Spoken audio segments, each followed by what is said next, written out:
আর কত খাবি রে দামড়া? এখন যা নদী থেকে আমার জন্য স্টারফিশ ধরিয়ান। আচ্ছা দাদু, যাইতেছি এখনই। দাদির বায়না শেষ হতে না হতেই বুড়ো দাদুর বায়না শুরু। এখন আবার স্টারফিশ নিয়ে যেতে বলল বুড়োটা। যাই, একটা ধরে নিয়ে যাই।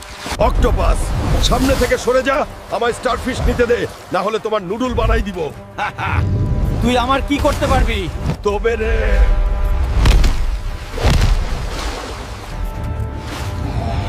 বেদা, তুই আমার সঙ্গে চল। দাদু তোকে নিয়ে যেতে বলেছে, না হলে তোর চাটনি বানিয়ে দিব আজ। চলো হাল্ক ভাই, আমি যাচ্ছি। দাদু গেলু, তোমার জন্য স্টারফিশ আনছি। পেট মোটা, তোমরা ভালোই কাজ করছু। এখন যা জমিতে কাজ করতে।